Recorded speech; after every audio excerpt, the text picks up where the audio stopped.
PRP injection, platelet rich plasma injection, ये क्या होता है, कैसे काम करता है, कहाँ इसका इस्तेमाल किया जाता है और क्या सक्सेसफुल रिजल्ट्स हैं, इसी चीज के बारे में आज डिस्कशन करेंगे। इसलिए वीडियो को लास्ट तक देखें ताकि अगर आप प्लेटलेट रिच प्लाज्मा या पीआरपी के बारे में आप सुन चुके हो, कराना चाहते हो, स्पेशली ऑर्थोपेडिक्स कंडीशंस के लिए कोई भी कंफ्यूजन आपको है तो आज मैं उम्मीद करता हूं कि कंफ्यूजन इस वीडियो के लास्ट तक आपकी खत्म हो जाएगी।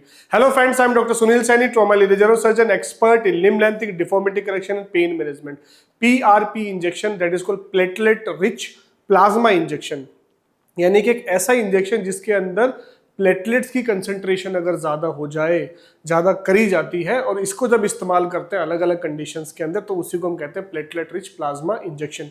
ये प्लेटलेट रिच प्लाज्मा इंजेक्शन को रीजनरेटिव मेडिसिन या रीजनरेटिव इंजेक्शंस भी कहा जाता है। रीजनरेटिव मीन्स ये दोबारा से चीज़ों को जनरेट करते हैं, दोबारा से रीजनरेट करते। फॉर एग्जाम्पल हेयर फॉल्स में इसका इस्तेमाल किया गया तो एलोपेशिया में जहाँ इस्तेमाल किया ताकि दोबारा से ग्रोथ कर सके। इसी तरीके से कार्टिलेज जहाँ पे डैमेज हो गया वहाँ पे इस्तेमाल किया गया, इसलिए इसको रीजनरेटिव इंजेक्शंस कहा जाता है या रीजनरेटिव मेडिसिन के अंदर में आता है।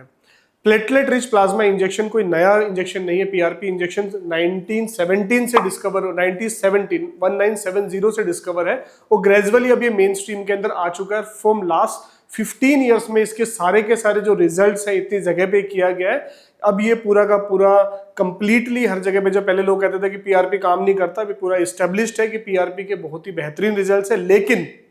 लेकिन जहां इंडिकेशन है सही जगह पे उसका इस्तेमाल किया जाए, जिन केसेस के अंदर इंडिकेशन है उसका इस्तेमाल वहां किया जाए तब होगा।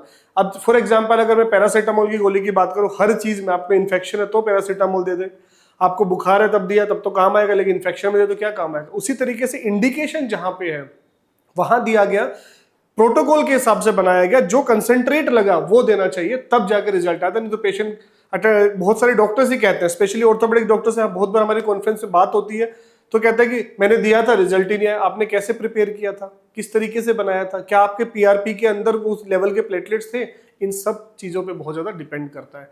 सो PRP is platelet rich plasma injection, इसी की डिटेल के बारे में जानेंगे, किस तरीके से इसकी कंसंट्रेट के ऊपर डिपेंड करता है रिजल्ट्स। सो दोस्तों, प्लेटलेट रिच प्लाज्मा इंजेक्शन इसमें करते क्या है, इसमें हम मरीज का ब्लड लेते हैं और मरीज के ब्लड को 30 to 40 ml स्पेशल ट्यूब्स होती है इसके लिए, इसके ब्लड कलेक्शन की स्पेशल ट्यूब्स होती है या फिर कहते हैं स्पेशल किट आती है आज के टाइम में, उन किट के अंदर ही इस ब्लड को लिया जाता है। इस ब्लड को लेने के बाद हम स्पेशल मशीन्स के अंदर चलाते हैं, इसको कहते हैं सेंट्रीफ्यूगेशन। अब इसके दो मेथड होते हैं, single spin method, double spin method. ये किट टू किट डिपेंड करता है, अलग अलग किट पे डिपेंड करता है। इन 40 ml ब्लड में से जब हम कंसंट्रेट लेते हैं और जब ये पूरा का पूरा मशीन में रन करने के बाद जो हमारे पास very low concentrate of plasma मिलता है, जिसके अंदर बहुत ज्यादा कंसंट्रेशन ऑफ प्लेटलेट्स होती है। यानी कि फॉर एग्जांपल हमने आपका पहले ब्लड लिया, हम जब भी करते हैं हमारा प्रोटोकॉल लिया तो हम साथ में सीबीसी भी चलाते हैं। फॉर एग्जांपल आपके ब्लड के अंदर सीबीसी में प्लेटलेट्स आई 2 lakhs, तो हमारा टारगेट होता है कि कोई वो किट यूज करे जहां पे आपकी ये प्लेटलेट्स की कंसंट्रेशन हम 5 to 10 टाइम्स कर सके। That is called actual platelets rich plasma, जो आधे से ज्यादा लोग कर भी नहीं रहे हैं, डॉक्टर्स लोग भी नहीं कर रहे हो, फिर कहते हैं कि पीआरपी फेल कर गया, क्योंकि ना तो ढंग की किट यूज कर रहे हैं, सिर्फ ये है कि कमर्शलाइज उसमें जो उनको देखा सिर्फ पीआरपी बना के डाल दिया, इसलिए ये सक्सेसफुल नहीं हो पाता। इसलिए आपको अपने डॉक्टर से पूछना है कि आप कौन सी किट यूज कर रहे हो, क्या आपने प्री और पोस्ट देखा, यानी कि पहले हमने पीआरपी से पहले सीबीसी देखी। फॉर एग्जांपल आपका 2 lakhs पीआर उसमें प्लेटलेट्स आया, तो मेरा एम होगा कि मैं वो किट यूज करूं या मेरी किट में 5 से 10 गुना कंसंट्रेट होना चाहिए, यानी कि 2 lakhs का 5 टाइम्स भी अगर हम करते हैं मिनिमम तो इट विल बी 10 lakhs। तो 10 lakhs प्लेटलेट उसके अंदर कंसंट्रेट होने से तभी हम उसको कह सकते हैं कि हाँ ये एक अच्छा पीआरपी बन के आया है। अब इस पीआरपी के अंदर क्या होता है, पीआरपी के अंदर होता है high concentrate of platelets. Platelets में क्या होते हैं, they are some growth factors, they are various growth factors. जैसे आपको डेंगू हो जाए, चिकनगुनिया, मलेरिया किसी को होता है तो कहते हैं प्लेटलेट्स डाउन हो गई तो उसकी वजह से उसकी इम्यूनिटी डाउन हो गई, क्योंकि उसके अंदर ग्रोथ फैक्टर्स भी होते हैं। इन ग्रोथ फैक्टर्स को अलग अलग तरीके के ग्रोथ फैक्टर्स होते हैं, वो उन ग्रोथ फैक्टर्स का अलग अलग काम है, इसलिए बहुत सारी बीमारियों में इन ग्रोथ फैक्टर्स को यूटिलाइज किया जाता है। ऑर्थोपेडिक्स की कंडीशंस के अंदर भी इसका इस्तेमाल करके हम लोग उन बीमारियों से निजात पाते हैं या फिर इसको रीजनरेट करते हैं। तो ये हायर कंसंट्रेट ऑफ प्लेटलेट्स को जब डालते हैं तो इसके अंदर ग्रोथ फैक्टर्स होते हैं। ये ग्रोथ फैक्टर्स हीलिंग में हेल्प करते हैं, पेन रिलीविंग में हेल्प करते हैं और रीजनरेशन में हेल्प करते हैं। तो हीलिंग कैसे करी, रीजनरेशन कैसे करी और साथ में उसने पेन को किया, तो they create inflammation and gradually over the period पहले इन्फ्लेमेशन क्रिएट करते हैं, फिर वो इन्फ्लेमेशन कंट्रोल्ड इन्फ्लेमेशन होती है, उसके बाद उसका पेन चला जाता है पेशेंट का, उसके बाद पेशेंट का रीजनरेशन करेगा तो कार्टिलेज को रीजनरेट करने की पावर होती है। इसलिए इंडिकेशंस की जब हम बात करते हैं तो मोस्ट कॉमनली जो इस्तेमाल किया जाता है वो होता है ओस्टियोआर्थराइटिस नी। इसमें भी दोस्तों अर्ली ओस्टियोआर्थराइटिस के अंदर यूज किया था, ग्रेड 1 अप टू ग्रेड 2 कर सकते हैं।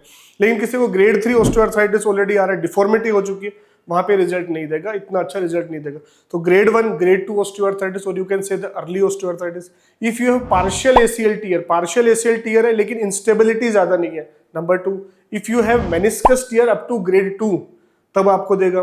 अब if you have rotator cuff injury, अगर रोटेटर कफ इंजरी है लेकिन कंप्लीट टीयर नहीं, पार्शियल टीयर, तो इन कंडीशंस के अंदर if you have ligamentous injury like deltoid ligament injury, तो इन स्पोर्ट्स इंजरीज में ऑस्टियोआर्थराइटिस के अंदर इसका बहुत ही बेहतरीन रोल है। लेकिन यही सारी इंडिकेशन है जहां पे दिया जाता है। फॉर एग्जांपल आपको ACL पार्शियल टीयर हो गया लेकिन इंस्टेबिलिटी है, वहां पे काम नहीं करेगा। So early osteoarthritis, partial ACL tear without instability, without severe arthritis. Number 3 is grade 2 तक की जो मेनिस्कस टीयर होते हैं वहां पे काम करेगा, रोटेटर कफ इंजरीज के अंदर काम करेगा, और हमारे डेल्टोइड लिगामेंट्स इंजरी यानी कि लिगामेंटस इंजरी के अंदर ये काम करता है। दिस इज द टेक्निक कि कहां पे ये काम करेगा। अब बात करते हैं सक्सेस रेट कैसे डिपेंड करती है। सक्सेस रेट में जैसे मैंने शुरू में बताया बहुत इंपॉर्टेंट डिटर्मिनेटिंग फैक्टर होता है, डिटरमाइनिंग फैक्टर होता है कि आपके जो प्लेटलेट्स के बना रहे हैं, जो कंसेंट्रेट बना है, जो आपका पीआरपी एक्चुअल में उस लेवल का है कि नहीं है।